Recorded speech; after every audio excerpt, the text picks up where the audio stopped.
Hi, I'm Amanda Yallop. And I'm Huon Hooke. And this is The Real Review.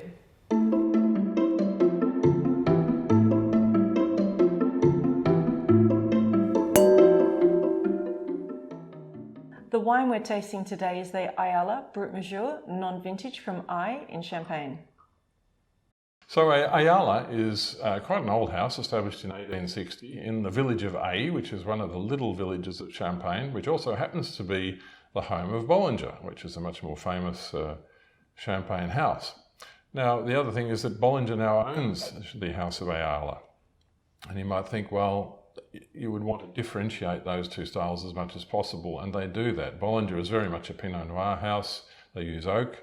Ayala is very much the classic blend of, this wine is 80% Chardonnay and Pinot Noir, 50-50 there, and 20% Pinot Meunier. So, and no oak at all in Ayala. So they do try to differentiate the two wines. There's more Chardonnay in Ayala and no oak. And these days, I think the wines have been increased in the time they spend on lees. They're a bit drier than they used to be. They have 5 years on lees, which is quite a lot for a non-vintage wine. And the dosage level is 7 grams per litre. The general trend in Champagne is to have lower dosage levels and more refreshing, more appetising wines. I do think stylistically they're two different styles of wine. For me, Bollinger is bigger, it's a little bit bolder, where the Ayala is more of a cheeky style of Champagne, even though it's still a quality Champagne, just because it's predominantly Chardonnay based and it's got much higher acidity, so there's that little bit of zippiness to it.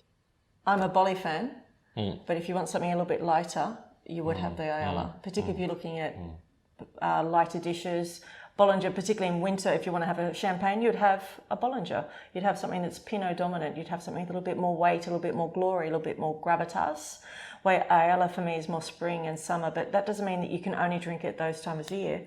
It also depends on what the weather is outside, who you're sitting with, what you're enjoying. Is it lunch? Is it dinner? You've got to have a little bit of flexibility. You know, people drink according to their mood. Let's have a taste, see what it is.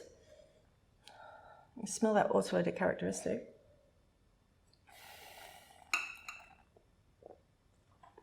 It is lighter compared to its sister Champagne, the House of Bollinger. It has that meringue, the icing sugar. It's quite as, for me, it has almost a little bit of tanginess on the palate. There's a freshness to it.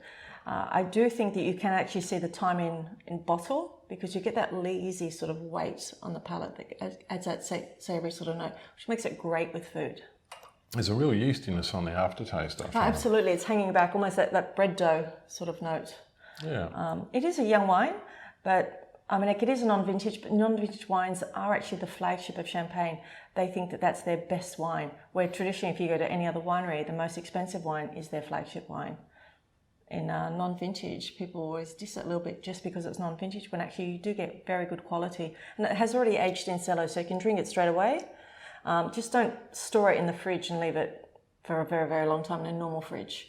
That's my biggest issue with people that don't drink a lot of Champagne. They put it in the fridge thinking, I'm going to have that on a special occasion, and then 3 years later, it's vinegar. Yeah. So how do we rate this wine? We gave it 74. It was ranked 74 out of 109 Chardonnay blends from Champagne that we tasted. And we suggest, because it's a non-vintage, we don't suggest you keep it for any particular length of time. It's always hard to know how old they are when you buy them anyway. But it's a good rule of thumb, I think, to try and buy the freshest you can and then drink it within 2 or 3 years at the very most. But do look after it during that 2 or 3 years. Don't leave it lying around and standing on top of your hot refrigerator or something like that.